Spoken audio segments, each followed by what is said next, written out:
बहुत समय पहले एक राज्य था जहाँ धर्म और आध्यात्मिकता का बहुत महत्व था। वहाँ के लोग यह मानते थे कि मृत्यु के बाद आत्मा दो स्थानों में से एक में जाती है, स्वर्ग या नरक। स्वर्ग को सुख, संपत्ति, शांति और आनंद का प्रतीक माना जाता था, जबकि नरक को दुख, पीड़ा और तपस्या की भूमि। एक साधारण ग्रामीण लड़का था जिसका नाम माधव था। उसने जीवन भर ईमानदारी, परिश्रम और सादगी से अपना जीवन बिताया था। उसके मन में हमेशा एक प्रश्न उठता था, मृत्यु के बाद वास्तव में क्या होता है। गांव के बुजुर्ग उसे बताते थे कि जो व्यक्ति धर्म का पालन करता है उसे स्वर्ग प्राप्त होता है, जबकि जो पाप करता है उसे नरक भोगना पड़ता है। एक दिन माधव की मुलाकात एक साधु से हुई जो एकांत में तपस्या कर रहा था। साधु ने माधव से कहा, तुम्हारा प्रश्न बहुत गूढ़ है, लेकिन इसका उत्तर स्वयं अनुभव करने के बाद ही प्राप्त हो सकता है। मैं तुम्हें स्वर्ग और नरक की यात्रा पर ले जा सकता हूँ, अगर तुम तैयार हो। माधव उत्सुक था और उसने सहमति दे दी।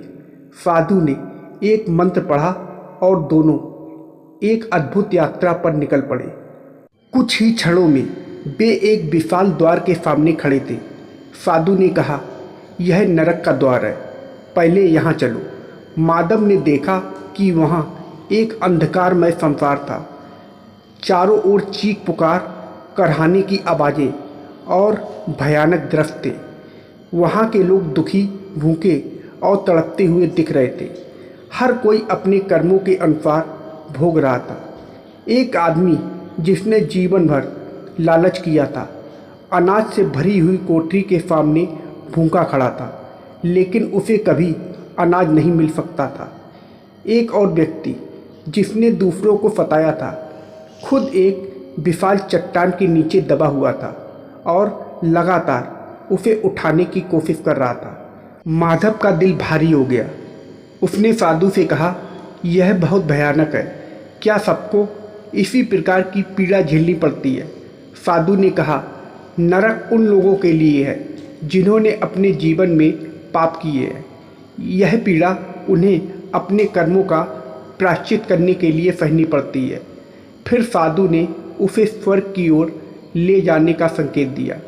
कुछ ही क्षणों में माधव ने खुद को एक सुंदर बगीचे में पाया। वहाँ हर ओर खुशहाली, शांति और सुख का वातावरण था। स्वर्ग के चारों ओर हरियाली थी, सुगंधित फूल खिले थे और मधुर संगीत की ध्वनि सुनाई दे रही थी। वहाँ के लोग खुशहाल और संतुष्ट थे। वे प्रेम, सहानुभूति और परोपकार से भरपूर थे।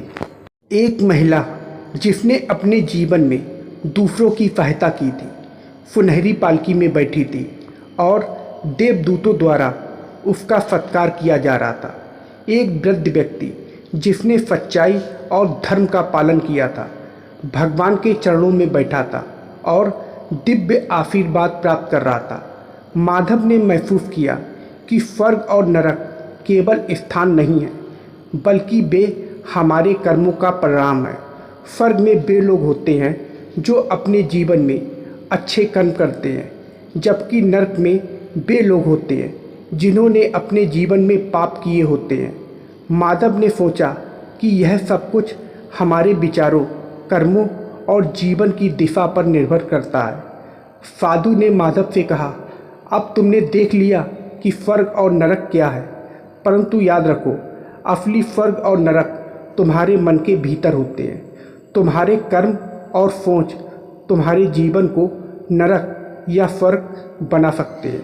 माधव ने इस शिक्षा को अपने हृदय में बसा लिया और गांव लौटकर उसने अपना जीवन और भी अधिक सत्यनिष्ठा, ईमानदारी और परोपकार में लगा दिया।